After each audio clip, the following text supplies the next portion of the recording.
Good afternoon. Thank you for joining us for this Committee on Public Safety, Intergovernmental and Military Affairs on this Wednesday, February 14th, Valentine's Day at 3 o'clock in room 225.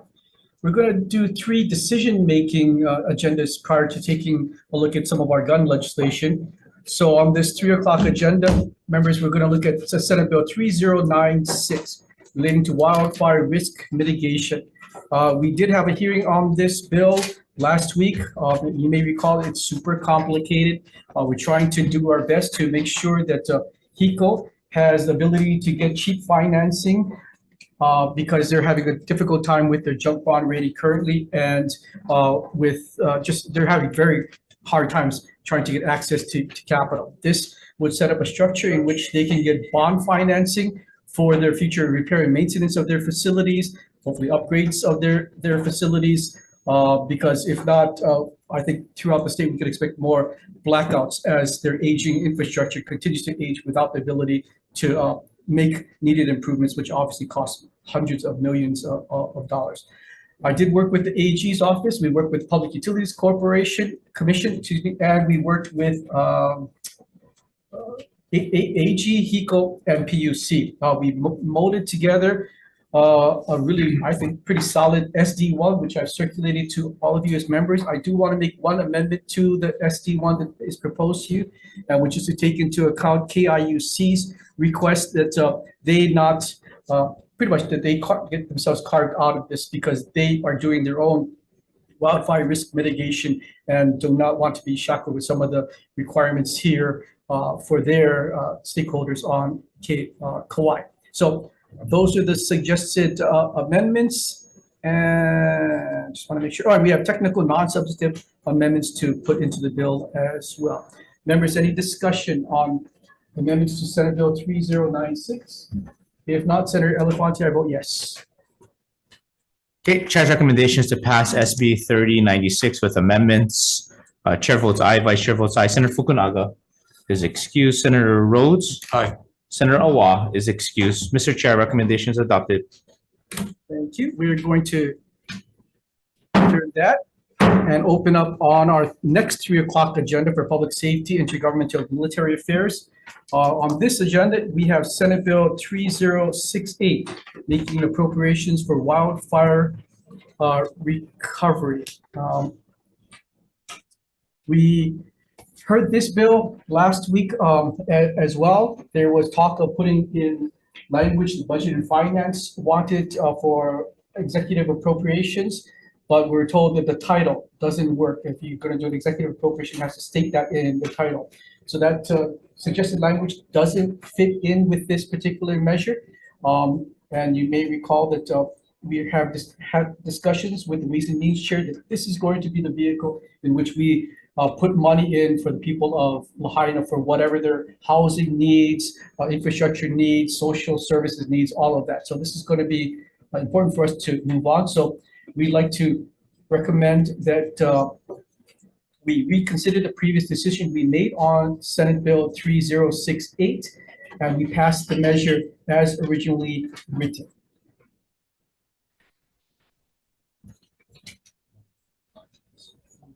We do the recommit, Reconsider. we do the reconsider vote, and then we do the vote on it. Actually, we do two sheets. I don't have a Second sheet. vote, second vote sheet. You need two sheets? What's it say? Commit. Okay. So this is the middle sheet. Okay. So the reconciliation- Somebody's one that had to reconsider. Anyway, you can just write it on something else and then write it and then do it later. And then do the form later. Yeah, Okay. that's So perfect. members, we're going to take two votes. First is to recommit the previous suggestion where we had BNF's language in there, take that off the table, and then we're going to take a second vote in which to put in back and pass as originally written. So for the first vote to recommit, any discussion on what we're about to do? Okay. Having said that, Senator Elefante, I vote that we recommit the initial amendments to SB 3068. Okay, based on Chair's recommendation of the three members present on PSM, any no votes or votes or reservations? Hearing none, Mr. Chair, your recommendation is adopted. Okay. Now our second vote on Senate Bill 3068 is to pass the measure as originally written. Any discussion? So as is. As is. If not, Senator Elefante, I vote yes. Okay, Chair's recommendation is to pass SB 3068 as is of the three members present on Public Safety Military Affairs. Any no votes or votes with reservations? Hearing none, Mr. Chair, recommendation is adopted. Thank you. I'm going to adjourn that hearing and open up our third 3 o'clock agenda for Public Safety, Intergovernmental, and Military Affairs. Members, this is for Senate Bill 2808 relating to a statewide fire helicopter. We heard this bill last week, and we had aspirations to go beyond helicopters, to use fixed-wing aircraft, maybe even drones to be tools in which to help fight wildfires. But at the time I made that recommendation, I didn't pay attention to the title of the bill, which is relating to statewide fire helicopters. So we are not able to do what I had hoped we could do with this and expand it to be even more comprehensive. So right now, we are going to pass this measure with amendments. The amendments are what the AG suggested amendments were in the measure, and change the word department, which is used twice on page 6 at lines 3 and 4, to the term fire marshal. Another amendment that the AG had suggested was change the term firefighting aircraft on pages 5, line 16, to aerial firefighting assets, and reference on section 4, statewide firefighting program, and we're going to defect the date to January 1st, 2042.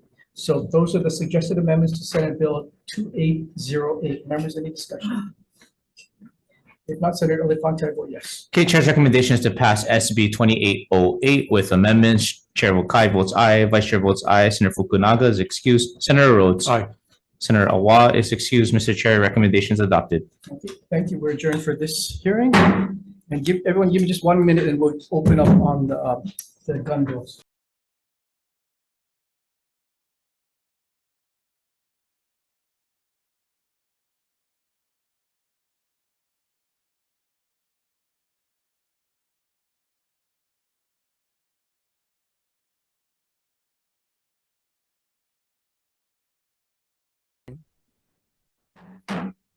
Good afternoon. Thank you for joining us for this Committee on Public Safety, Intergovernmental, and Military Affairs on this Valentine's Day of February 14th at 3 o'clock or so in room 225. This hearing is being streamed live on YouTube. If we have any kind of technical glitches, we will post public notice as to when we will reconvene. Because of the volume of testimony we are anticipating for these measures, we like to limit all testifiers to 1 minute of testimony. So that said, we're going to move to the top of the agenda. That is Senate Bill 3040 relating to firearms reporting. First on our testifiers list is Julie Ibato from the Department of the Attorney General. Good afternoon, Senator Wokai.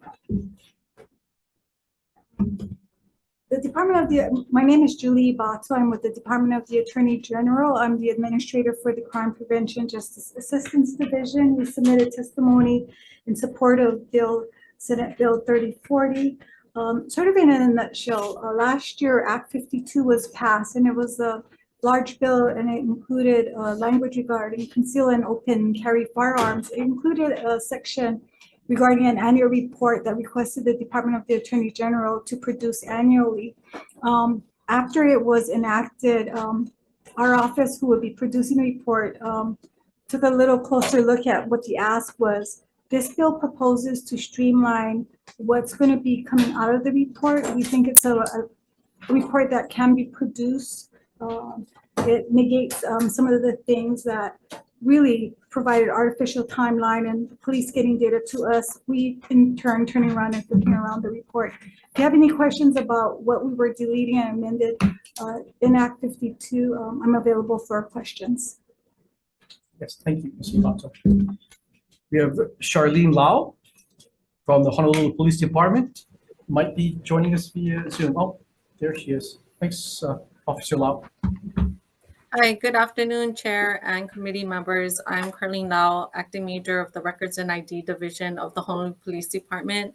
We submitted written testimony and we stand on our testimony. I'll be here to answer any questions. Thank you. Thank you, Officer Lau. Craig Kashiwai for Red Letter Industries has submitted testimony in opposition. Members, we have dozens, more than dozens, I would say like 80 individuals in opposition to this measure. Is anyone else wishing to testify on Senate Bill 3040? Yes. Yes, we have one member on Zoom as well. Okay, yeah, we'll take that member and then we'll get you.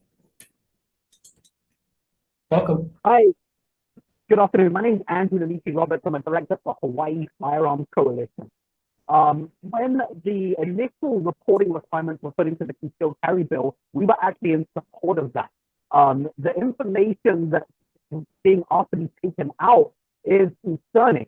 We're saying that we shouldn't be reporting people's demographics because it could put them at risk. When in fact, those demographics are the exact things that we should be looking at to make sure that there is no bias being applied to the process, intentional or otherwise. And then with regards to the dates and the amount of time being given to departments to report, it's confusing to me and to many others why we're saying that they need months on end to make these reports. Most of this information should be easily compilable. The police departments need to update their systems and their methods. I know most of what they get now, they're using paper forms to track all of this information. It's 2024, they should be living in the digital age. A high school student could compile all of this data in a spreadsheet in less than a few hours. Mr. Namiki, can you summarize, please? Yeah, I don't get why we're saying that we need 3, 4, 5, 6 months, and in regards to the AG, an indefinite amount of time to be able to say what's on the report. It's really confusing, and it should stay in there. That information is important for the public to know. Okay, thank you. Thank you for your commentary, Mr. Andrew Namiki Roberts. Someone in the back?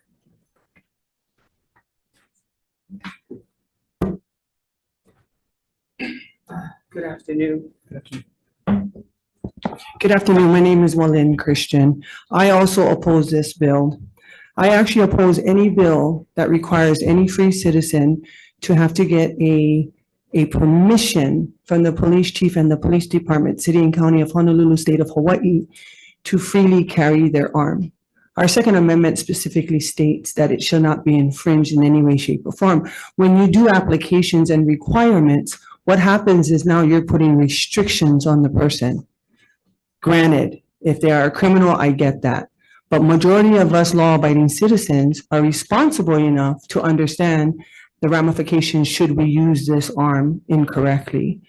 I also have put in a CCW, and I was told at the time I had to wait for 4 months. That is an infringement on my right as a free citizen to carry and bear. I want to say one quick thing before my 6 seconds is up. No police officer, and it's nothing on the police officer, but no police officer can be with me 24/7 to protect me. So I need to protect myself, my family, and my home. Again, I oppose this bill. Mahalo. Thank you, Ms. Christian. Is there anyone else wishing to testify on Senate Bill 3040? Yes. Hi, my name is Peter. I strongly oppose this bill for mainly 2 reasons. Reason number 1 is that it's unconstitutional. The definition of infringement is to limit and restrict in any way, and that's what this bill does. And you guys took an oath to that constitution. Second reason is that you guys are public servants and you guys work for us, and everyone opposes this. The numbers are high of how many people oppose this, and so the people have spoken, and you guys as public servants need to listen to we the people. Thank you, Peter. Is there anyone else wishing to testify on this measure? Yes.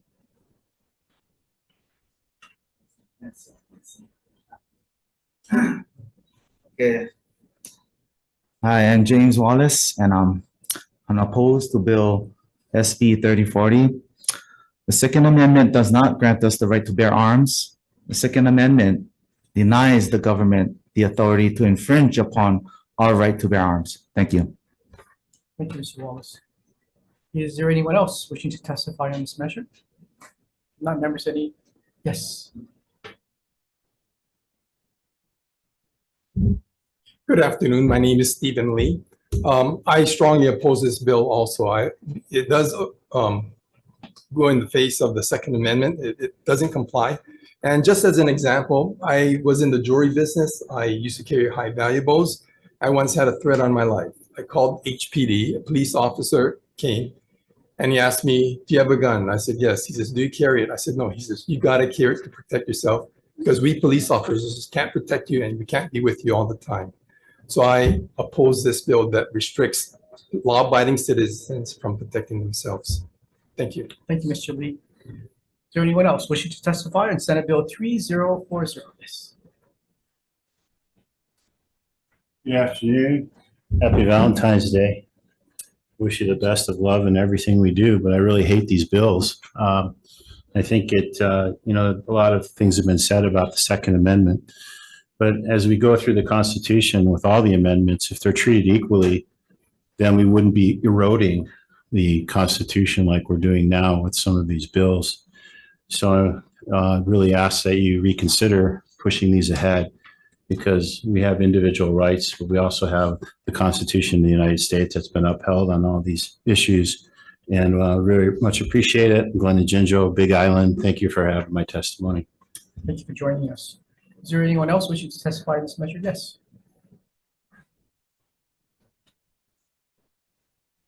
Good afternoon, Chair Wakai, Vice Chair Elefante, and committee members. Thank you for the opportunity to testify. My name is Cecilia Chang. I'm testifying in my personal capacity as a resident and citizen of state of Hawaii. I was a former community prosecutor, and I worked many years with community groups to enhance the quality of life in our community, safety, and the reduction of fear and crime. I'm also a former judiciary employee and advocated for conflict or peaceful resolution in that capacity. Here I'm in a personal capacity, and thank you. I wanted my opposition to the bills on the record.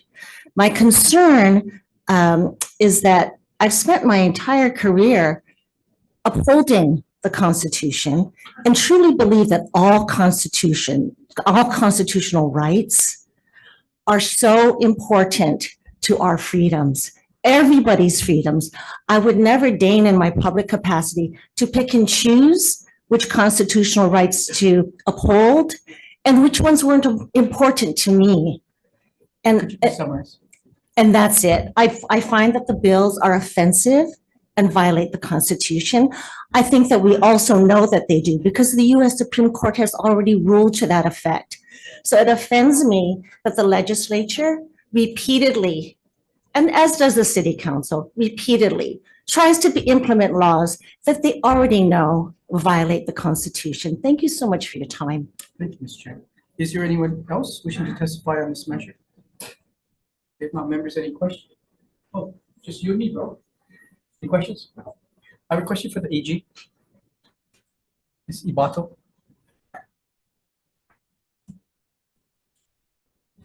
We've heard repeated testifiers talk about an infringement on the Second Amendment, but this bill is simply a reporting requirement, right? It's not mandating anything new, just collecting the data. Right, so under Hawaii Revised Statute 134-9.6, it asks the Department of the Attorney General to produce an annual report on those licenses that are issued by the county police and law enforcement. And it set out certain data provisions that they wanted collected and produced in this report, included a timeline when they wanted the report produced. So it's really heavily on this section 134-9.6. 9.6. Okay, I just wanted to be clear. This bill is not infringing on anybody's rights here. It's just allowing you, Yeah, and the legislature asking you, the AGs, to collect this information. yes. Okay, thank you. Any other questions? No. Okay, thank you. We're going to move on to the next measure. That is Senate Bill 3042 relating to criminal justice data sharing groups. For testifiers on this measure, Michael Vincent from DLE. Anyone from Department of Law Enforcement here? They've submitted testimony in support. Philip Higdon from the Department of Attorney General. Mr. Vincent is upstairs testifying. Good afternoon, Chair and Vice Chair. My name is Philip Higdon. I'm an administrator with the Hawaii Criminal Justice Data Center. The Department of the Attorney General has submitted written testimony in support of SB 302. In summary, the purpose of this bill is to consolidate the Gun Violence and Violent Crimes Commission with the Criminal Justice Data Sharing Working Group by repealing Chapter 134C, Hawaii Revised Statutes, and amending Act 157 of the Session Laws of Hawaii 2023 to expand the scope of the Criminal Justice Data Sharing Working Group. The Gun Violent and Violent Crimes Commission recognizes the overlapping objectives of both groups and believes that consolidating these two groups will accomplish the group's objectives more effectively, efficiently, and eliminate redundancy. Thank you for your time. I'll be happy to answer any questions if you have. Thank you, Mr. Higdon. Okay, Kashiwai has submitted testimony in opposition. Andrew Namiki Roberts might be still with us via Zoom. IT's Andrew with us? There you are. Hi, good afternoon, Chair. So I just have comments on the pretty sort of, I oppose having the gun violence studied in the way that it is. It should be studied along with all violent crime. We shouldn't be a separate organization within the AG or people designated just do it. I mean, gun crime and firearms crime is violent crime. We need to take a better look at that rather than just sticking on firearms-related crime. I would like to see more information added into the requirement of this group to have more public reporting. The more data that they can put out to the public, the better. It's no good just doing research on this and doing background check information within the AG's office if that top information is put out to the public so we know what's going on. We have a better understanding of violent crime in place. Thank you. Thank you, Andrew. And that's all I have for those who have expressed a desire to testify on Zoom or in person. Is there anyone here in the room that wishes to testify on Senate Bill 3042? Members, any questions? Okay. We're going to move on to the third measure on our agenda. That is Senate Bill 3349 relating to gun violence prevention. First on our testifiers list, we have Candace Park from the Attorney General's office. Good afternoon, Chair, Vice Chair, members. The Department of the Attorney General opposes this bill for the reasons stated in our submitted testimony, and we support Senate Bill 3042, which you just previously heard. I'm available for questions. Thank you. Thank you, Ms. Park. Stan Osterman has submitted testimony in opposition. Jenna Witten has, from Moms Demand Action, has submitted testimony in support. Members, we have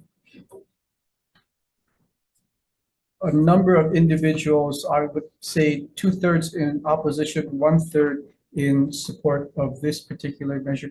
Is there anyone else wishing to testify on?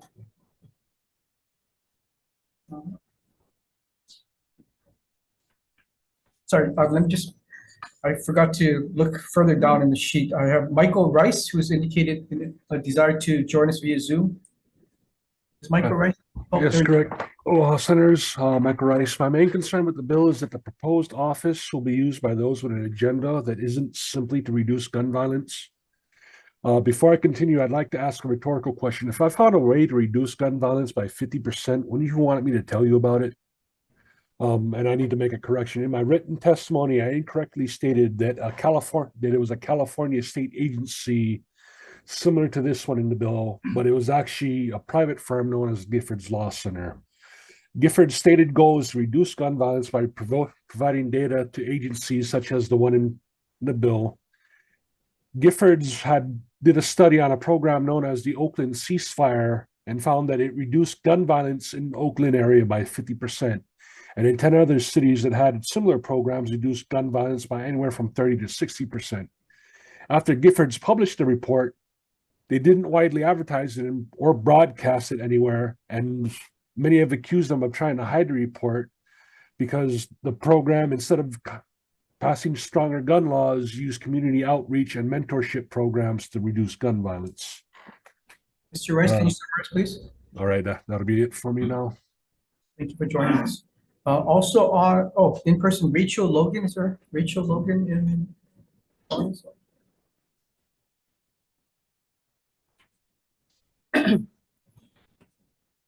Hi there. My name is Rachel Logan. I'm a volunteer with Moms to Men Action. We support the Second Amendment, but we seek common sense gun laws. I do this work so I can tell my children that I'm trying to do something to keep the gun violence on the continent and try to keep it out of their schools. I think that this office makes sense, and God forbid we ever had a mass shooting event here, I would stand before you and ask you, what have you done to prevent this? And I would like to ask you to make this one of the steps that you make to try to prevent gun violence from affecting our kids or our families. Thank you very much. Thank you, Rachel. Is there anyone else wishing to testify on Senate Bill 3349? Yes.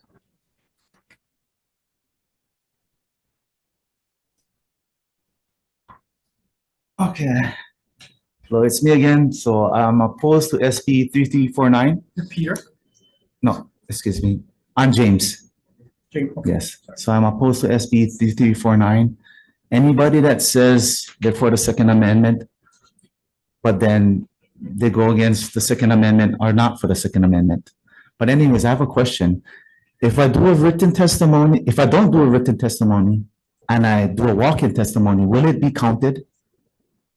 It will be, Well, I was told it won't be counted if I don't do a written, but I come in and do a walk-in testimony. well, you'll live forever on YouTube, but for the record. For the record, it won't be, oh, okay. Yeah, we need you to put whatever you stated just now in writing, and then we can have it for your grandchildren to read later on. Okay, thanks. That's all I wanted to know. Is there anyone else wishing to testify? Yes.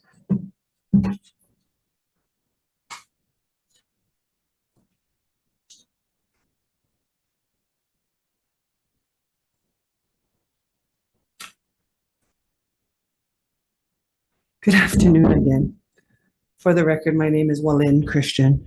I was skimming over the bill right now, and what I'm not appreciating is what they did was they took out violence in the general and they aimed at gun violence. We have different types of violences here in Hawaii and in Honolulu. There was a young lady who just had acid thrown on her. That's violence. There was another young lady who got stabbed.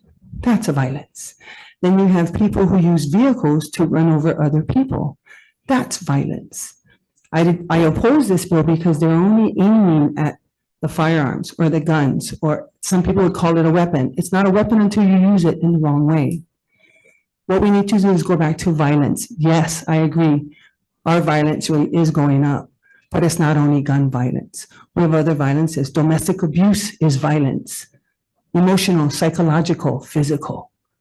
So you have rapes, that's violence. You're not using a gun. You're using your body to rape a woman or a man at times, and you're brutally going against their will. That's violence. I think we need to oppose this bill, we need to scratch this bill, and we need to go back to the basics of what is violence and how do we cure that in Hawaii. Thank you. Thank you, Ms. Christian. Is there anyone else wishing to testify on Senate Bill 3349? Members, any questions? Attorney General's Office? Ms. Park. Yes.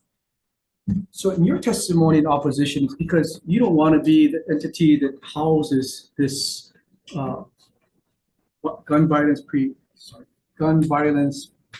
prevention office. No, actually, in the testimony, this rather than create a new office, we feel the same objectives can be reached by the two commissions that are already in existence. So it's a government efficiency.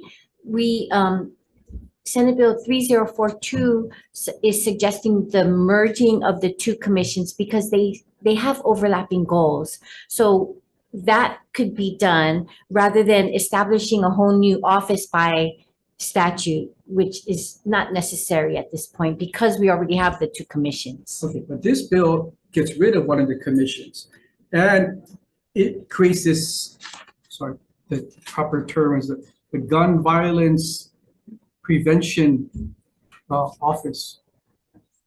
And that is going to be in the Attorney General's office. So can you talk about that part of it? Are you accepting of that or not?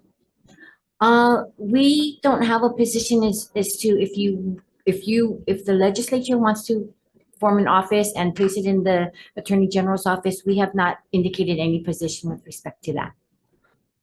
Okay. Thank you. Okay, thank you. Is there anyone else wishing to testify on 3349? Okay, members, we're going to move on to the next item. That is Senate Bill 2845 relating to firearms. First on our testifiers list is Heather Kimball from the county of Big Island County of Hawaii. Has been testimony in support. Jen Kagiwara has been testimony in support. Charlene Lau from the Honolulu Police Department has submitted commentary. IT is Officer Lau with us? Yes, they are. Oh, okay.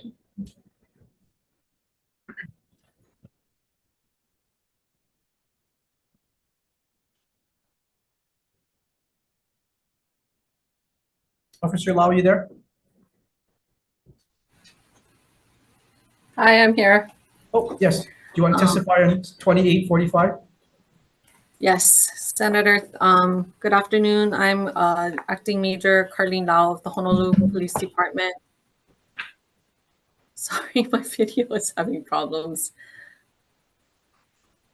Okay, we can do it like radio. You can just tell us what your thoughts are. No problem. Good afternoon, Chair. Good afternoon, committee members. HPD appreciates the intent of 2845 relating to firearms and shares the following comments and concerns.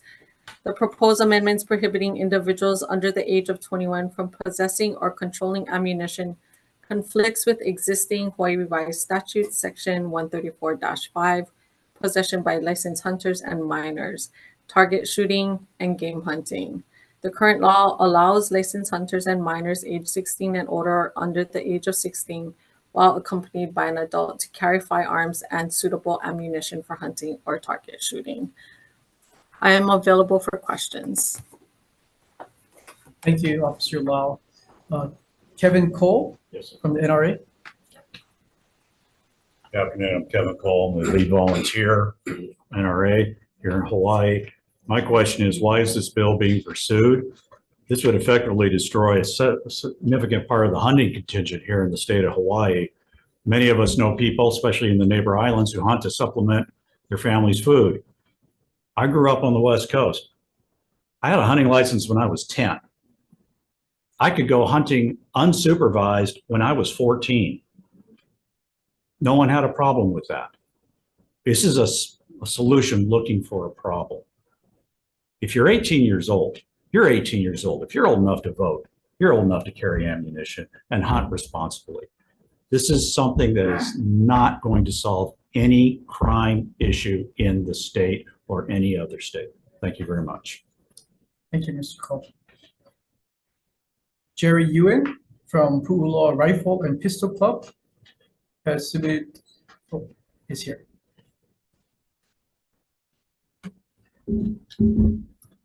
Hello, I'm Jerry Ewan from Pu'uloa Rifle and Pistol Club. I'm a retired combat vet, 15 years with the Marines and another 22 years with Army National Guard. I've been formally trained as a marksmanship instructor for the Marines and for the Guard, and was in charge of the National Guard shooting competitions and training. So I think it's very important that I oppose this bill because what it does, it prevents the youth from learning firearm safety and doing their marksmanship practice. Now, there's a U.S. law, I believe it was Title 36, U.S. Code 70401 and 40701 to 40733 that mandates an organization called the Civilian Marksmanship Program to promote firearms training for the youth. Mr. Yun, can you summarize, please? Yes, I believe this bill is bad. I oppose it because it actually makes us less safe because it does not promote firearm safety. And overall, for national defense, it reduces the number of actually trained marksmen that the Army can call upon in times of if there were to be like a draft or some sort of conscription. Okay, thank you, Mr. Yun. Deborah Nemad from Brady Campaign to Prevent Gun Violence might be joining us via Zoom. They're unavailable on Zoom, Chair. Rachel Logan.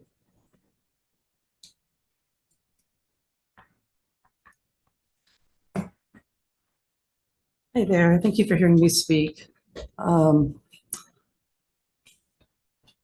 I support 2845 because I would like the firearm law to match the ammunition law. I personally could see myself making an exception for hunters. For me, it's about kids that have not been trained to handle a firearm that could get their hands on one and then easily have access to buying ammunition. 18 to 20-year-olds are nearly 4 times more likely to commit a homicide than those over 21 years old, and access to a loaded firearm triples the risk of suicide. So I'm just concerned about lives of victims and the lives of kids that are making rash decisions with severe consequences they can't come back from. Thank you so much for hearing me speak. Thank you, Rachel. On Zoom, we have Andrew Namiki Roberts.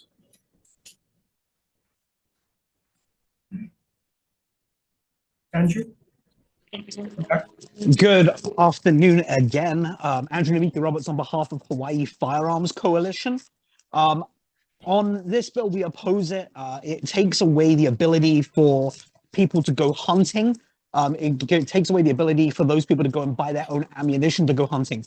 The types of people that we're talking about committing crimes are not obtaining their firearms legally. They're not going into gun stores. They're not buying ammunition. If I can steal a gun or I can obtain a gun illegally, I can obtain ammunition illegally. It's just a law looking for a problem that doesn't exist. I wrote written testimony and I'm just going to stand by that. Thank you. Thank you, Andrew. Michael Rice via Zoom. Aloha again, Senators. Michael Rice. I stand in opposition to the bill. Not only does it prevent those who would be learning gun safety and participating in hunting, as well as participating in certain shooting sports. There's also been some recent developments at the Supreme Court that might overturn the ban on those under 21 from having a handgun, which would likely also apply to the current ban on under 21 for rifles in the state of Hawaii. And as Andrew was saying, most of these criminals, if they don't steal their gun, they buy their gun from a dealer and usually get a Ziploc full of bullets. They don't go to the gun store to rack up. They sell the gun once they're out of ammo. Other than that, I stand on my written testimony. Thank you very much. Thank you, Michael. Also online, Matthew Uchida. They're unavailable on Zoom, Chair. Is there Ilima online via Zoom? Yes, they're available. Welcome, Ilima. Aloha. Mahalo for allowing me to testify in support of SB. I think it's 2845 have regarding this issue, but I don't think that the issue is a problem enough where individuals should be concerned about the reduction of access to individuals who are under age 21.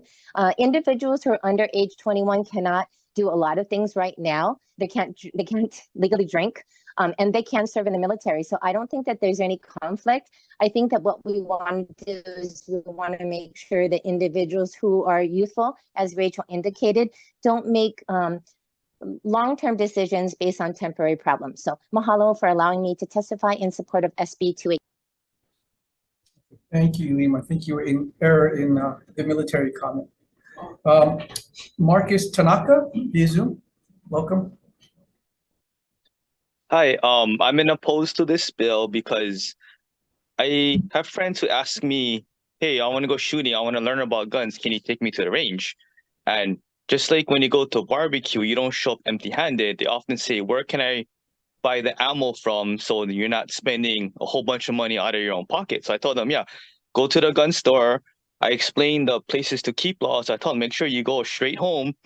You know, you can't make stops, with the ammunition on you or in your vehicle. So also too, by them buying their own ammo, that alleviates me from having to make a special trip to pick up some more ammo, planning out my whole day because I got to go straight to the gun store and straight home. So this bill would prevent, someone who's 18, 19, 20 who wants to learn about firearms, say they moved out of their mom and dad's house and they can get their own stuff now, but they want someone who's a little bit more experienced to show them the ropes. So that's why I oppose this bill. Thank you. Thank you, Marcus. Also online, we have, actually, I'm sorry. It looks like in person, we have Lori Fuji, no, excuse me, Stephen Lee.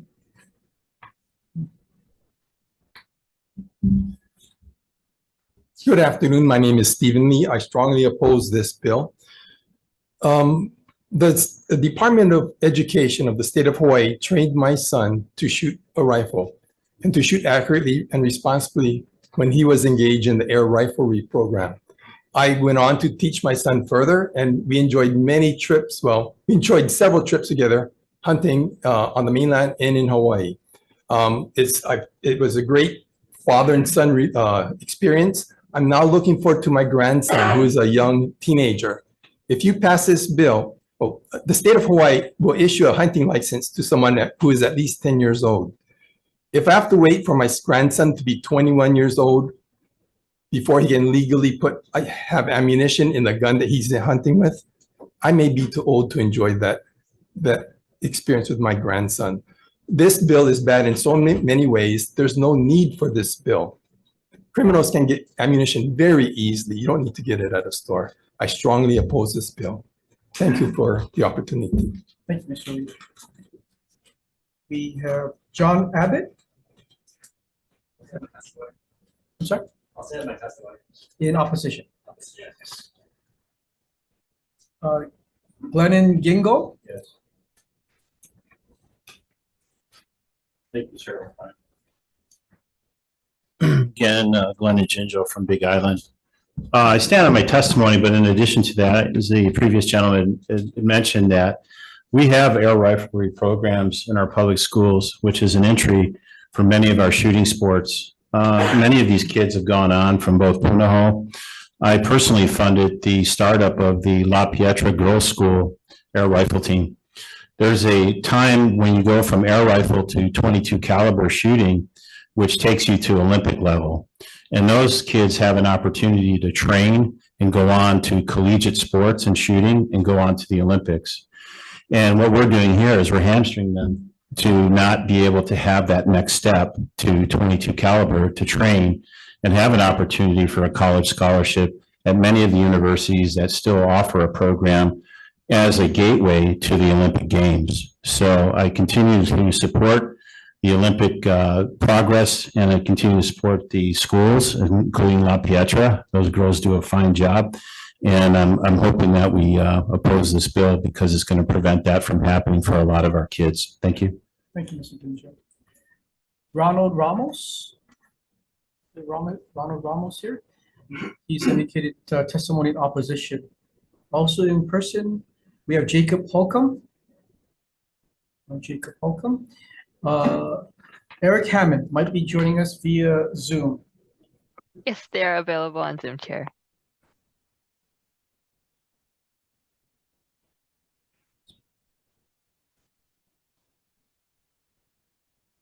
Hello. Aloha. Can you hear me? Yes. Oh, okay. Did it start? Yep. You got Okay, yeah, 56 seconds. Okay, so I oppose strongly this bill. Many people have stated already some of the same things. For instance, obviously,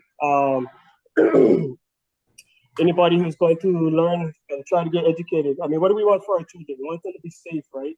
The best way to be safe around firearms is to learn how to use them correctly. They can't learn how to use them correctly if they can't even hold the ammunition. And then you have the hunting issue where so many people like to take their children hunting.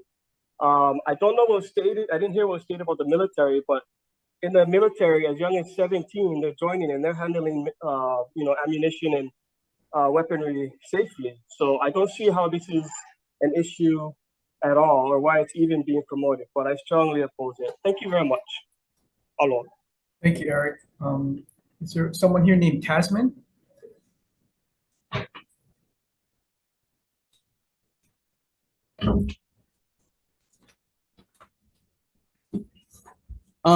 If a citizen can be taxed by their government, drafted and forced to fight for their government, be held accountable and accountable to and imprisoned by their government, that citizen has full access to all rights protected by the Constitution.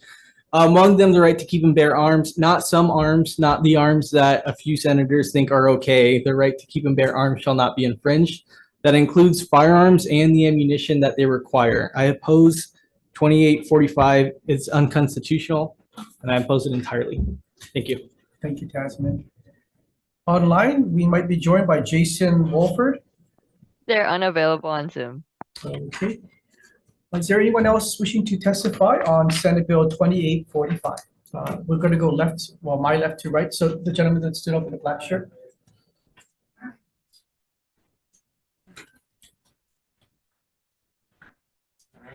How's it going? My name is Michael Casey. I signed to be a Marine when I was 18 years old.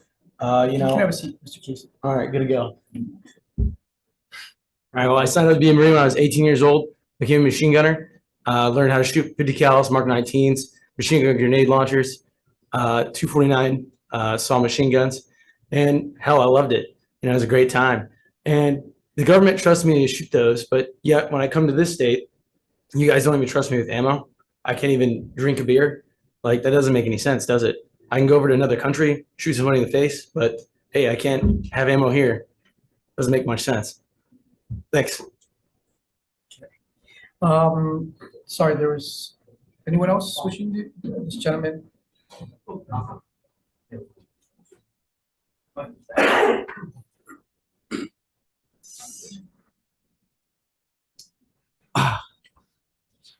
I'm opposed to SB 2845.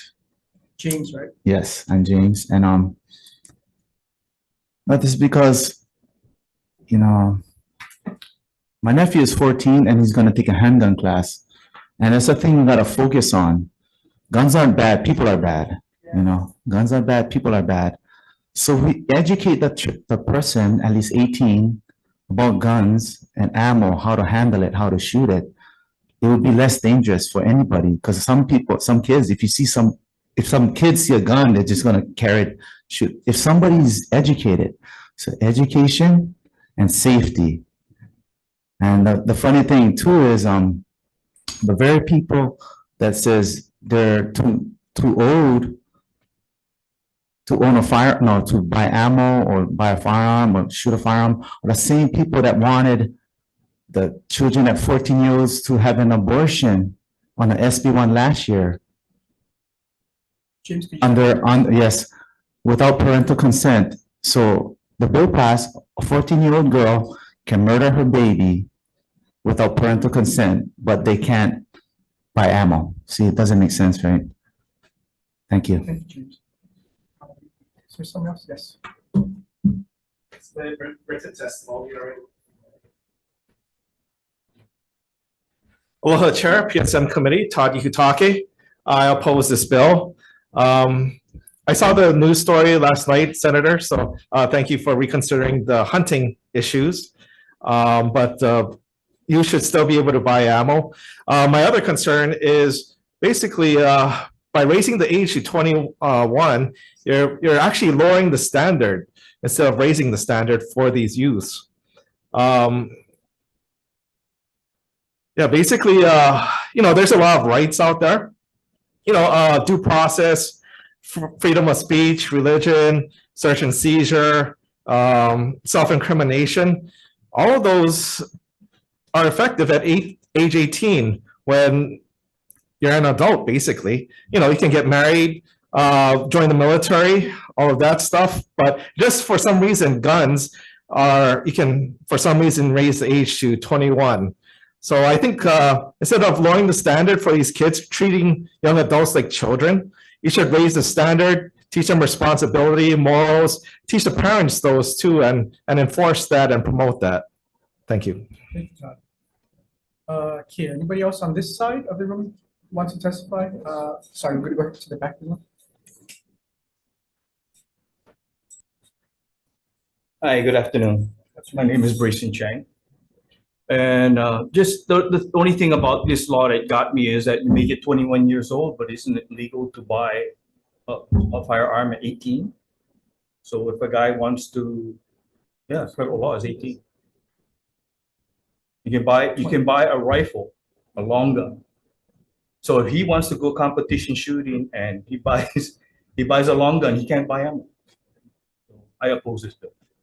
Thank you, Mr. Chairman. Is there anyone else on this side? Go to you. Oh, sorry.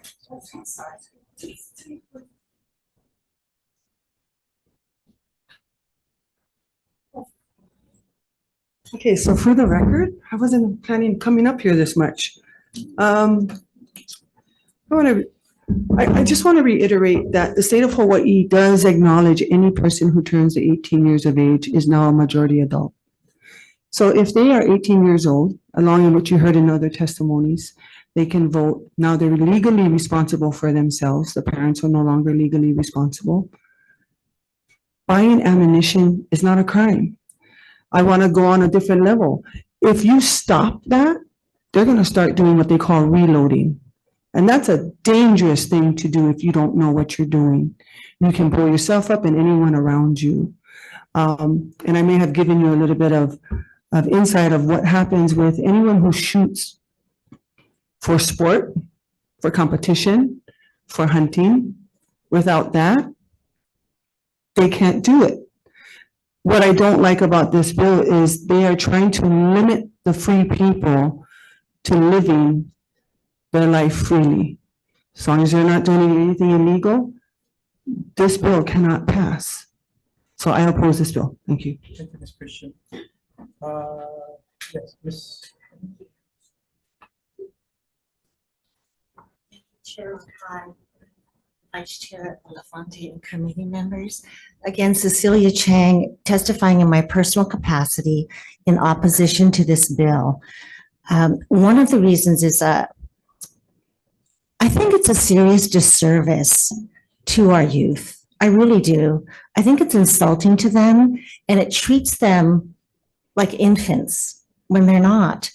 I used to be of the mindset, very anti-gun, until I saw and I learned. And I think that one of the reasons why our culture is so anti-gun is because we don't know how to use them. We don't educate ourselves. We don't take the time to. It's just like me, when I first golfed, I never golfed after that because when I hit it, it hit the ground and it shot up my arm. But if I had an instructor and I learned how to use a golf club properly and not accidentally throw it at another golfer, then I'd probably like it. If I learned responsibly with an instructor, certified. And I think that when we say all of these no's, we really are doing a disservice to our youth. They'll never grow up and they'll never be able to compete for those firearm scholarships. They'll never go to scholarship. So I had an opportunity to see that at a Friends of NRA event where they're raising money for these kids, and the competitors who won, I'm sorry, I'm a feminist. I've got to say this, most of them were girls. And I was so proud of them, knowing that they have a chance to get scholarships to send them to the mainland and compete. Thank you. Thank you, Ms. Chair. Sir? Thank you, Chair, Vice Chair. My name is Felipe Anguiano. I'm here for personal. The only thing I would like to add is that not only it teaches the safety responsibility of the youth growing up, but also the financial part.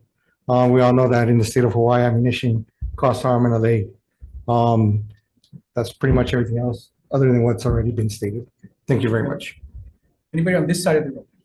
Okay, the yellow shirt. Okay. Hi, my name is Peter Roa.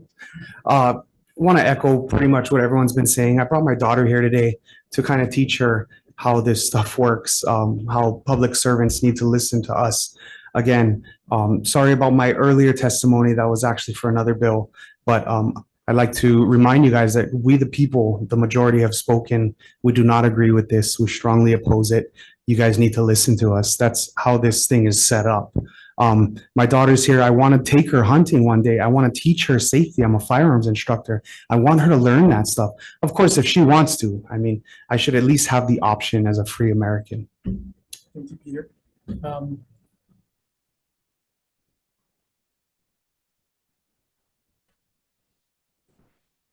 Hi, my name is Ryan Hopf. I just wanted to come up and oppose 2845 just because some of the other people have mentioned that this is, even though the age is raising, the standards, we're lowering the standards, and we're treating our youth like they don't have the capacity to become, get educated, become responsible owners. Just a quick story. My dad took me shooting very often when I was 10 years old. When I turned 12, he passed away. All of his guns got transferred to my mom, who has no firearms education whatsoever.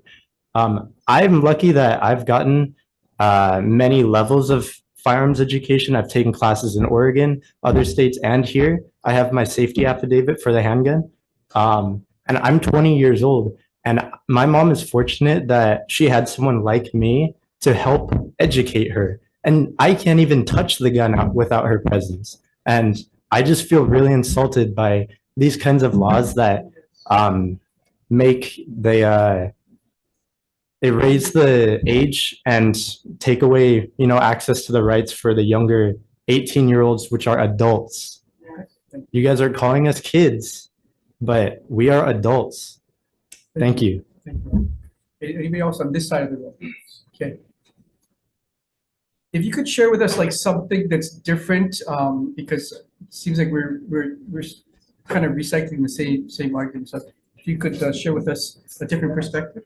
Aloha. Thank you so much. I'm a deadly force instructor certified with Masad Ayub. I just wanted to bring up the point that from a legal perspective, as far as deadly force goes, using deadly force, something that would cause serious bodily harm or death. My middle boy just got his permit and is allowed to drive on his own. He got his license, actually, permit and license, but he could use that as deadly force, and it's no different as far as, legally, using a vehicle to cause death or serious bodily harm as with a gun. So I just wanted to bring that point up, that legally we're demonizing guns and making focusing so much on guns, like other people have brought up before, focusing so much on guns when that should not be the only focus as far as crime and violence. What's your name? Soleil Roche, I'm sorry. Okay, thank you. Anybody on this side of the room? Yes, in the blue shirt. Please keep in mind we have one more bill with a lot of testimony. So if you could please share with us something that's different from what previous testifiers have said. Thank you. Don't know how much I have that's new, but I will try. My main point is I think we need common sense. Chair, Vice Chair, Committee, thank you for this opportunity. Scott Shedko, by the way. I don't think we should sell or allow criminals to use firearms, but if you're 16, you can operate a car. In some states, when you're 14, you can operate a plane. I learned to safely operate a firearm when I was 12. And I believe that if you are able to safely operate, regardless of your age, you should be able to defend yourself, your family, and to hunt for sustenance. 7 seconds, so I will yield. Thank you. Thank you, Scott. Gentleman in the purple shirt.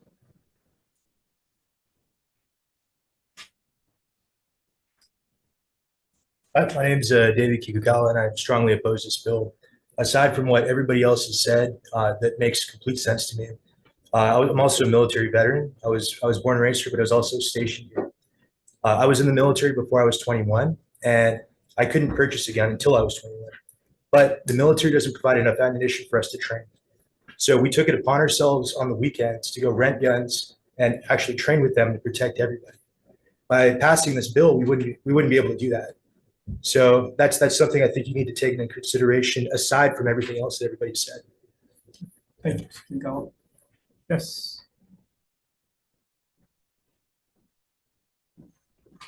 Good afternoon, James Manapu Senior, concerned parent, grandparent, great grandparent, also cultural subsistence practitioner. I'm teaching my grandchildren and my great grandchildren how to practice their culture, and one of them is to go into the mountains and how to subsist off of the animals in the mountain and how to shoot the guns. And I come from the old school, and from the old school what we teach them is not to shoot at shadows. You know what is shadows? Shadows mean we don't shoot at moving things in the bushes. That's very important. You know what that means?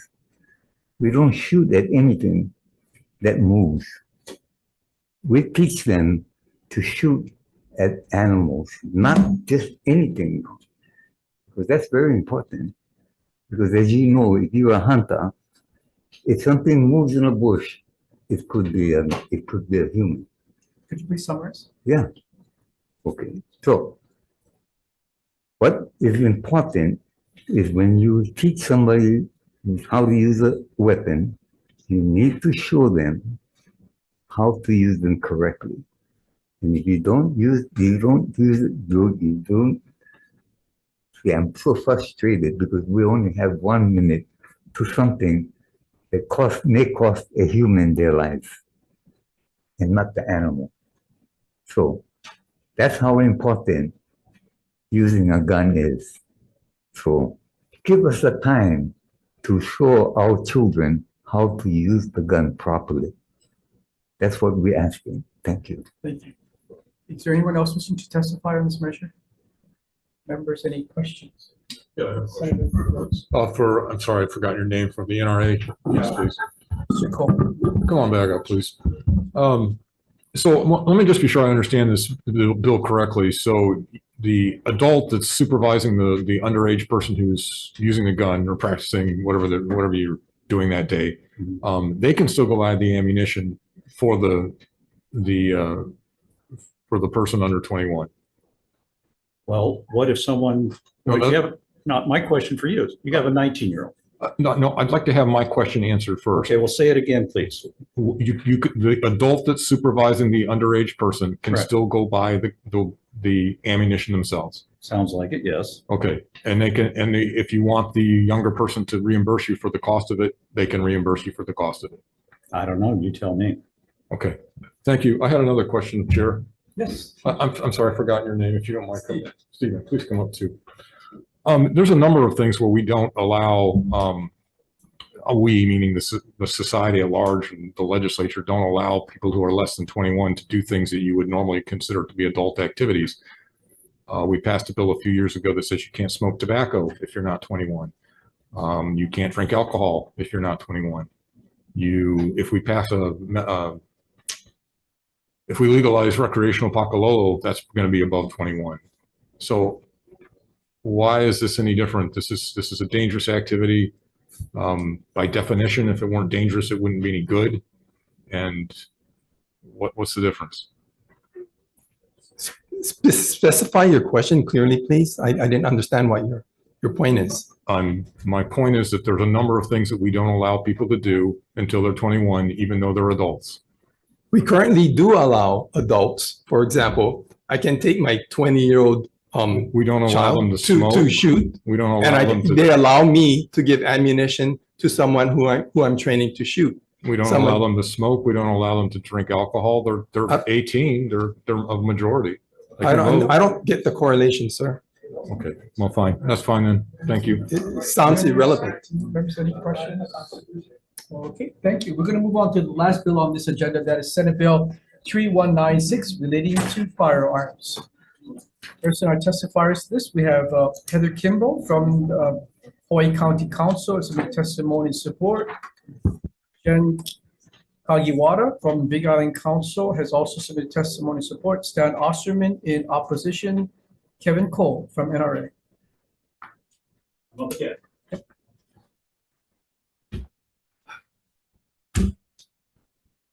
State of Hawaii Constitution, Article 1, Section 15 mirrors the Second Amendment word for word. This bill is not a regulation, but a constraint on constitutional rights. It's a poorly written piece of legislation fraught with issues. What's the deal with a shroud on a rifle? That's a piece of safety equipment to ensure the operator is safe to use it. Magazines, the way it's written, current thing, guns, oh yeah, 10-round magazines, got to get rid of them. Well, guess what? It's just mechanics. Pistol grips, it's simple stock. You can swap stocks out. It's cosmetic. There is nothing in this bill that would hamper crime. The recent spate of crime in Hawaii, nothing in this bill would be hampered by it, would not stop it. Forgive the pun, this bill completely misses the target of what it's trying to do. Thank you, Mr. Cole. Jerry Ewan.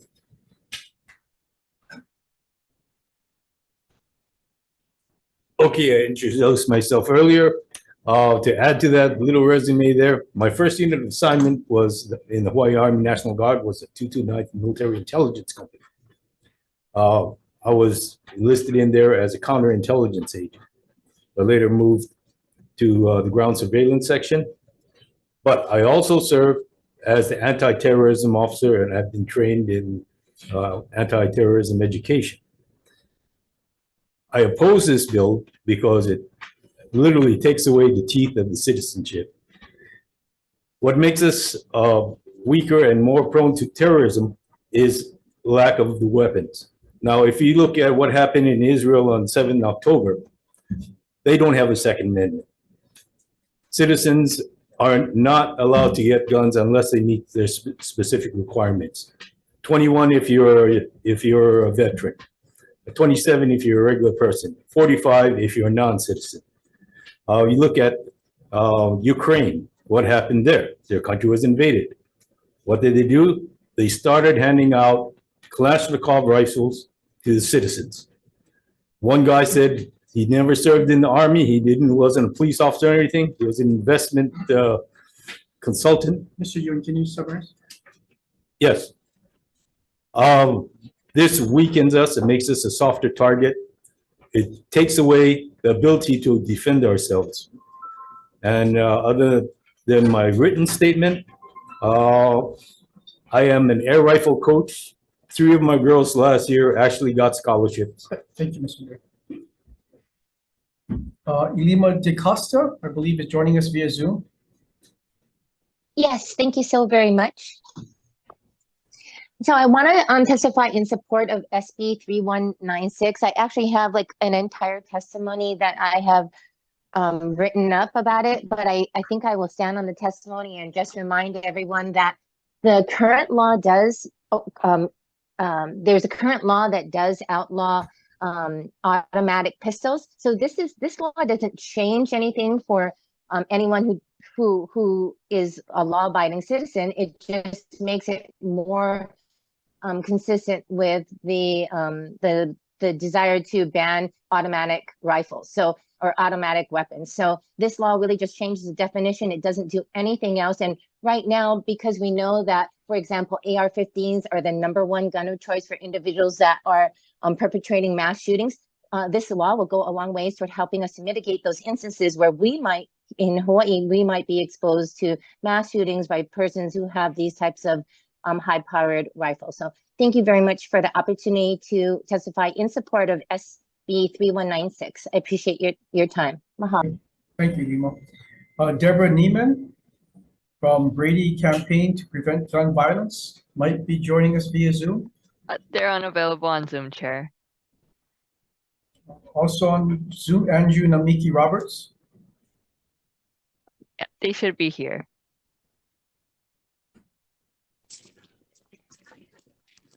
Welcome back, Andrew. I apologize. It takes a second to unmute myself. Andrew Namiki Roberts for Hawaii Firearms Coalition, and we are giving testimony in opposition to this bill. First, let me start off by saying that, assault weapon bans are being challenged all across the country. We actually have a lawsuit here in Hawaii challenging Hawaii's assault pistol ban, and that's currently ongoing. We also have a lawsuit challenging Hawaii's ban on large capacity magazines for handguns, and that is currently ongoing. So passing any additional laws pending those lawsuits is not something that the legislators should be doing. These laws have came up every year for the last decade, and every single time they have stopped. The public are not asking for this. They serve no real purpose when we're looking at crime and looking at shootings. Nationally, shootings with rifles account for less than 3% of gun deaths. And that's FBI statistics. That's not something that's just made up. You can look that up yourself. So we're trying to ban semi-automatic rifles. Andrew, you could please summarize? Yeah, we're trying to ban semi-automatic rifles when they equate for a very little amount of our crime. And if I could ask the legislators, you have HPD available, you have the AG available, ask them what percentage of these firearms are used in crimes in Hawaii? How many deaths are occurring to these firearms each year? That's something that should be brought up before we go ahead and ban something saying it's going to save lives or it's going to have an effect on people's lives and well-being when there's no evidence to back that up. Thank you. In person, do we have Jamie Detweiler from the Federation of Republican Women?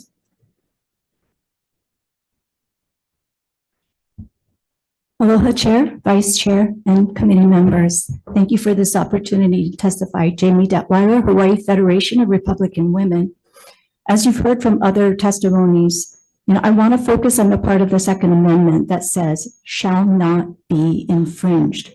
So keep that in mind as I continue on. We can all agree that violent crimes involving firearms are tragic. However, the dictate of Bruin and other cases, this may not be disregarded in all cases, right? You have to obey it. Any restriction is considered an infringement on our right to keep and bear arms, and therefore is a violation of our constitutional rights.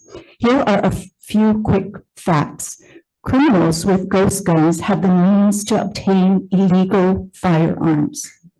Law-abiding citizens obtain firearms legally by taking the required training and legally obtaining licenses to possess and use firearms. This bill does not curb crime. And I respectfully ask you to ponder this question. What legislation have you created to strengthen the penalties for criminals who are illegally obtaining firearms and committing crimes like smash and grab, assault, and deadly force? Thank you for this opportunity to testify. Thank you, Mr. Farley. Chris Marvin, Everytown Veterans Advisory Council.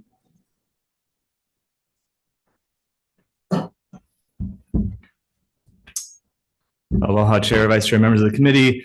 My name is Chris Marvin, testifying in favor of Senate Bill 3196. I'm a combat veteran and a member of Everytown's National Veteran Advisory Council. I live in Honolulu. In the Army, I was qualified as an expert in the M16 and the M4, and I carried an M4 in Afghanistan. What veterans like me know is that military-style assault rifles have only one purpose. They're designed to kill human beings as effectively and efficiently as possible. They've done so on the battlefield, as they have in our country's theaters, schools, and malls. The fact that these weapons are legal in Hawaii is actually a loophole. It's an omission, it's maybe a mistake, it's an oversight. And fixing it should be very easy. The primary reason you should pass this bill is because most people in Hawaii believe that we already have assault weapons, an assault weapons ban that covers rifles. Most of the people who know we don't are sitting in this room. Talk to your constituents, close this loophole, make sure that our state continues to be a leader in gun safety, and protect your constituents. Thank you, Chris. Rachel Logan?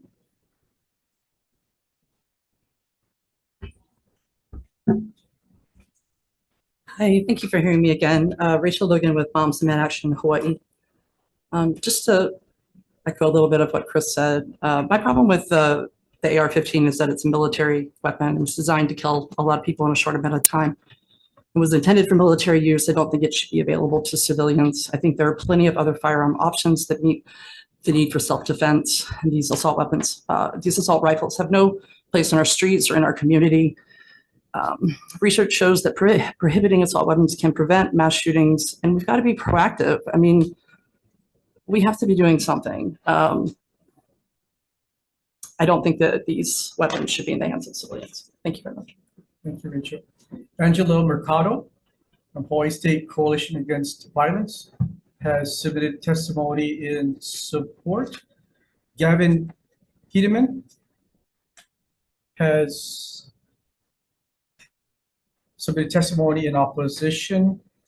Via Zoom, we have Michael Rice.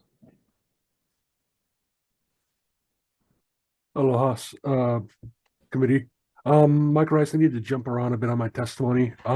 It's been erroneously said that this will only ban assault weapons. However, due to how broadly worded the bill is, it will ban pretty much every semi-automatic rifle. I have an example here of something no one in that room would consider an assault weapon, but because of wording in the bill, this little piece right here makes an assault weapon because it partially enshrouds the barrel, preventing the hands from being burned. There's also several other problems with the bill that sounds like somebody just threw everything against the wall to see what would stick. And just the problems I found was in the list of firearms that are banned by make and model, there's simply the name of a company that includes all of their products, not just rifles, but also pistols, which would not be considered assault weapons. So presumably that blocks them from doing business in the state. They also include a rifle that goes out of its way to have no assault weapons features, and even only makes 10-round magazines available so that they can be legal under other states' assault weapons bans. Michael, could you please summarize? And they even include a gun that only exists as 2 firing prototypes and has not been made in the United States. And worst of all, it includes BB guns. It literally lists a company that only makes airsoft and BB guns Thank you, as Mr. an assault weapon. Thank you. We have someone named Justin via Zoom. IT, anyone? That's named- me. Hello, can you hear me? Yes. Hello. Yes, welcome. Good evening. My name is Justin. I wanted to thank you for having me speak here tonight. Today, I'm here to oppose SB 3196 and other related bills. The reason I say this is because it encroaches on one of our most foundational rights. The Second Amendment of the United States Constitution enshrines the right to bear arms, often seen as a fundamental God-given right. This is rooted in the principle of self-defense and the ability to protect one's life, liberty, and loved ones and property. Most importantly, it serves as a safeguard against tyranny and ensures the balance of power between the government and the people, whether the weapons are military grade or not. To infringe upon this right is to undermine the very essence of our individual autonomy. You disrespect those who sacrificed their lives and spilled their blood for this nation. Those who seek to continue and restrict and abolish the Second Amendment risk overstepping their bounds, assuming authority beyond their rightful place, and do not represent the greater good of the American people.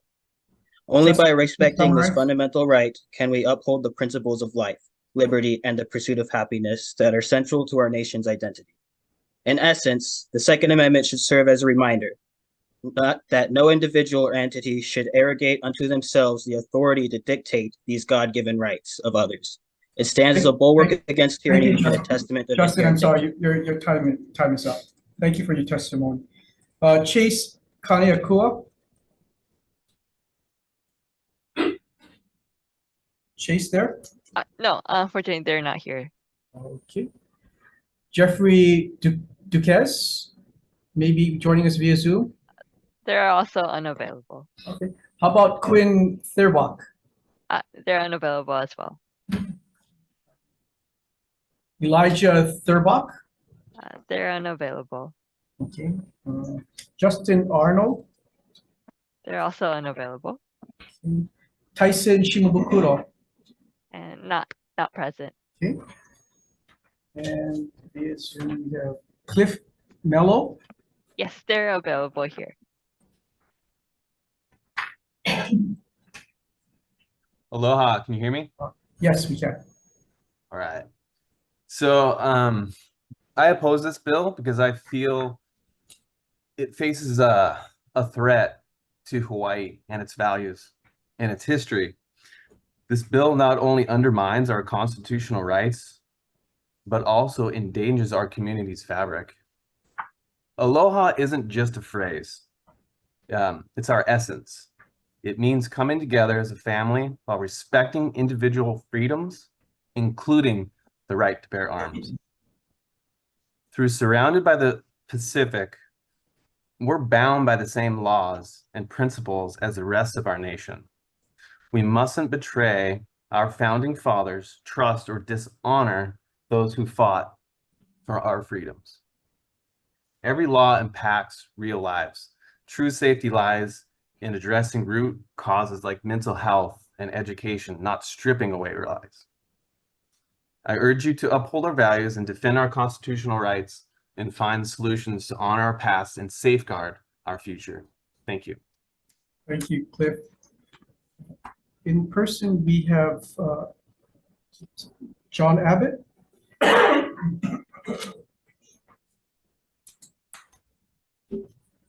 Can you hear me? Too short for this. Okay. Chair, thank you. Vice Chair, for having us here. My name is John Abbott. I'm resident of Manoa in Senator Fukunaga's district, which is not here right now. I am greatly concerned about this bill. It will ban almost every semi-auto firearm in the state owned by tens, if not hundreds of thousands of citizens in this state. Most semi-auto rifles, shotguns, and pistols will be banned, including all the guns we carry for self-defense, including under our CCWs.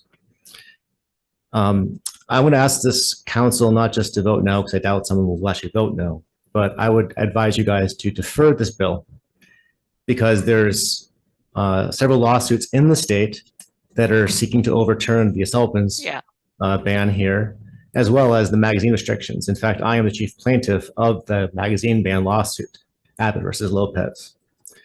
If you pass this bill, we'd be very happy to amend that lawsuit to include this provision. Secondly, on the national level, there's two lawsuits that are now seeking to strike down assault weapons bans at the Supreme Court, and they're waiting for hearing. Basically, if you do pass this bill, it could cost the taxpayers tens of thousands, well, not tens of thousands, millions of dollars in taxpayer money. And you guys have definitely sworn an oath of office to uphold the Constitution and also be fiduciary responsible. So thank you. Thank you, Mr. Abbott. Jason Guzman? It's indicated. Yeah, we have 5 minutes to get through the rest of the testimony. So I'd like to just open it up. If you have something different, I understand people's belief in upholding the Second Amendment, but if you have something different that you'd like to share, we welcome you up. I'm going to just try to pick people who I've not seen up here yet. So the gentleman in the plaid shirt right here.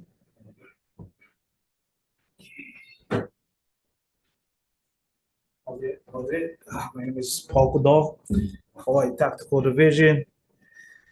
Yeah, I gotta read my stuff over here. Yeah.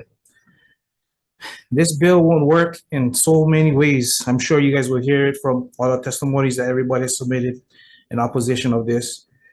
Banning all of these parts, magazines will only discourage new firearm enthusiasts from owning, and it is not right to do that to them and to the rest of us. We the people don't comply to illegal bills like this you guys are pushing to us. For those who support this bill, will only show who is corrupt in here and should be replaced with people who is about God, our country, our freedom, and the right of the people. Now, if this bill ever passes, now we, God's children, us good law-abiding citizens, become criminals, while the rest of the criminals out there would be laughing at us. It's like you guys are poachers stripping the horns of an animal that is only way of defending itself to keep the predators away. You think back in the day, the kings told the people, "Oh, you gotta dull your swords and this and that."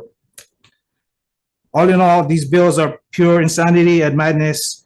I don't know why these bills are even brought up. Whoever pushes these bills, I encourage you guys to spend time with us, the 2A community, and gain real knowledge and truly learn how important our Second Amendment is instead of stripping it away. Then you will truly know and have the mindset of what true law spirit is. Thank you. Thank you, Paul.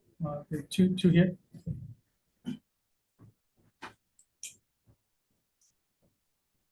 Aloha, my name's Melissa Pavlicek. I'm here on behalf of Everytown for Gun Safety in America. Every day, 120 individuals die from gun violence in America. Right here in Hawaii, we have over 61 gun violence related deaths every year. We strongly support this measure. It closes a gap. It applies to semi-automatic and rifles and shotguns with military style features, and it's a priority for Everytown for Gun Safety in America. Thank you. Thank you, Melissa. John.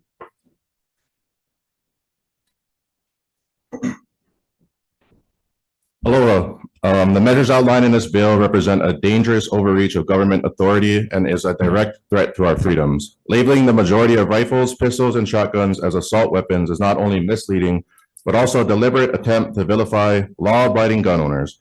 It ignores the reality that overwhelming majority of firearms in civilian hands are used responsibly for legitimate purposes such as self-defense and sporting activities. Restricting magazine sizes and prohibiting the transfer of firearms only serves to hinder the ability of law-abiding citizens to exercise their Second Amendment rights. It does nothing to address the root cause of violence in our society and only further erodes the trust between the government and its citizens. The fact is this bill could pass and you could ban all these things on this list, but a convicted felon could still buy the thing off of the street. I strongly urge you to oppose this bill as it is a blatant infringement on our constitutional rights to bear arms. Thank you. I'm sorry, what was your name? Josiah. Josiah. Is anybody new, black shirt? Kingsley Leahy. Thank you guys. Here representing myself. Thank you, Chair and Vice Chair, for the time to speak to you guys. I currently do not own any firearms, but when I found out about this bill, I am in a rush to get one. Reason why, if it does pass, like everyone else has stated, criminals are still going to have it. How am I supposed to protect my family when they're going to have stuff that I can't have? And that is the reason why I strongly oppose this bill with the Second Amendment rights. And last point, there was a article on, I think it's KITV4, that Hawaii has the second lowest crime rates using guns. So, it's not that we'd like to be the first, but the second, that's better than being the 50th. Thank you. What was your name? Kingsley Leahy. Yes, in the gray shirt. Hi, my name is David Alvarado. I strongly oppose this bill. Aside from all the stuff about armed rights, constitutional rights, I am the frontline defense for my family. I'm not going to put their safety in your hands or the police department. By you doing this strips us for our ability to defend our family in a way that we see fit. Criminals are going to have it. You're just making us victims by stripping us of the ability to defend ourselves. So it's like we're just sitting ducks. The criminals are not going to follow these laws. Are you guys making these laws for them? No, it's for the law-abiding citizens. That's who it's going to affect. The ones who are responsible, register their guns and practice and do things responsibly. That's the only people it's going to affect, not the criminals. So this bill is just going to effectively make thousands of people felons because, like I said, I am my family's defense, not you guys, not the police department. They're not going to get there in time. I'm the front line. So you guys doing this is going to strip our ability to defend ourselves, period. That's all it does. It doesn't do anything to reduce crime. It makes me a criminal. That's what it's going to do. Thank you. Sorry, I didn't catch your name. David Alvarado. I also put in written testimony too. Okay. Ladies and gentlemen, we're over time, so I will allow anybody who hasn't spoken to say a few words. Anybody else who is not, I remember you spoke on another previous bill. Anybody else in the room not speak on any of the, yes, this gentleman in the black shirt. Aloha, my name's Eric Akiyama. I strongly oppose Senate Bill 3196. The criminals are getting bolder and the police are admittedly understaffed. You want to take away the ability for law-abiding citizens to protect themselves and the ones they care about. The firearms you want to ban are dangerous if in the wrong hands, and they're going to continue to be in the wrong hands because criminals aren't going to obey the new laws. Please don't take away my ability and others' ability to protect themselves. And these firearms are also used in recreational activities. That helps people unwind in a legal and a peaceful way. Thank you. Thank you. So anyone else who has not spoken throughout this hearing that would like to share their thoughts on this measure? We have someone on Zoom, Jason Wolford. Okay, I think I called him. IT, is there Jason Wolford? Jason Wolford is here. Welcome. Hello, thank you for your time. I'll make this briefly and quickly. As you can see, there has been over 1,800 testimonies and there's roughly 200 people in support of this. The overwhelming majority opposes this. People that hunt with these style platforms on the mainland, if they were to go hunt and then come home, they would no longer be able to import their rifle and use them. People like my wife, who is 5'2" and I am 6'2", we share a shotgun that has an adjustable stock to be used for self-defense. If this bill goes through, that would be something that is not legal as considered an assault shotgun, for where it makes it more safer for her to use and for myself, means that the item is used between the two of us. So this is actually not a good bill because it does a lot more harm. And again, it infringes on people's rights, as others have mentioned. Thank you for your time. Thank you, Mr. Wolford. Members, any questions? I do have a question, but is when do we have to be done? We need to vote now. Okay, I'll forego my question. We can vote. Okay, we're going to take a brief recess prior to taking the vote.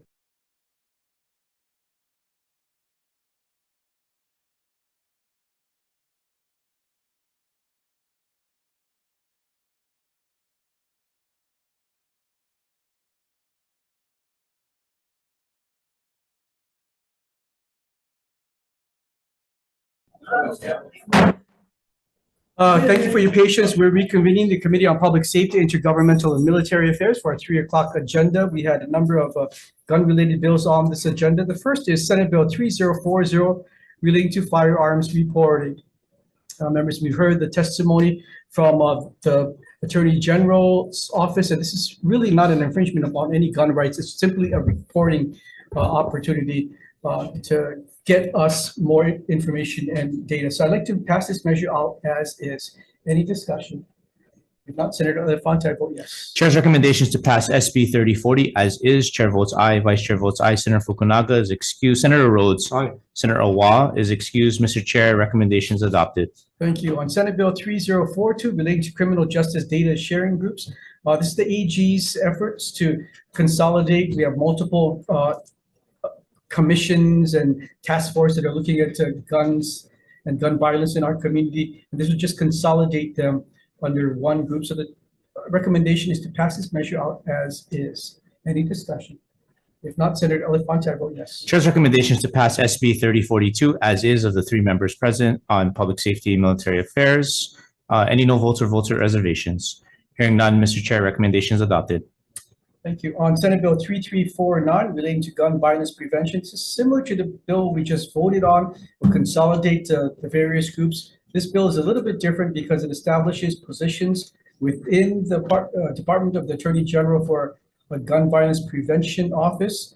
We are going to make some amendments to this measure, as is the request of WHAM. We're going to zero out all of the numbers, and we're going to put into the committee report that we would recommend $150,000 for FY 24-25 for 1 full-time FTE director, 1 FTE grant writing position, and 1 FTE analyst position, and operating costs and equipment, including equipment necessary for analyzing data, relevant data relating to gun violence, as well as make the effective date January 1st, 2042. Members, any discussion?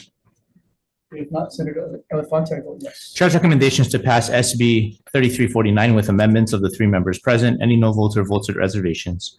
Hearing none, Mr. Chair, recommendations adopted. Thank you, members. On Senate Bill 2845 relating to firearms, I understand I recognize that we want to have children learn to use firearms in a safe manner. So I would like to amend this bill by only prohibiting the purchase of ammo by those, prohibiting purchase of ammo for those under 21. But if you're with an adult at a shooting range or at hunting, that you can, under that guidance, be under 21 and handle ammunition in those particular cases. So we'd like to,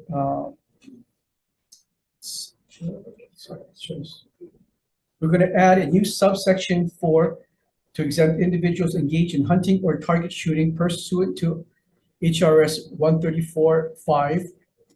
And we're going to make technical, non-substantive amendments to this bill. Any discussion? If not, Senator Elafante, I vote yes. Chair's recommendations to pass SB 2845 with amendments of the three members present. Any no votes or votes with reservations? Hearing none, Mr. Chair, recommendations adopted. On the final measure, Senate Bill 3196 relating to firearms. The chair's thought that we really don't need to have assault weapons here in the state of Hawaii, and would like to pass this measure out as is. Any discussion? A comment on this one. So this is a line drawing bill. It's like, okay, at what point on the spectrum of a kitchen knife and nuclear weapons, where on that range do we as private citizens get to keep weaponry? I think this bill draws it in a perfectly rational place. A 50 caliber rifle it's a weapon of war. A magazine with 50 or 100 rounds, that's a weapon of war. You don't hunt with it. I don't think anybody hunts with a 50 caliber rifle because it would just blow the animal up. So I think it's a perfectly place to draw the line, but that's all it is. It's the disagreement is about where on the spectrum we're supposed to be. So I support it. Thank you. Thank you. Any further discussion? If not, Senator Elafante, I vote yes. Chair's recommendations to pass SB 3196 as is of the three members present. Any no votes or votes with reservations? Hearing none, Mr. Chair, recommendations adopted. Thank you, members. We're adjourned. Thank you.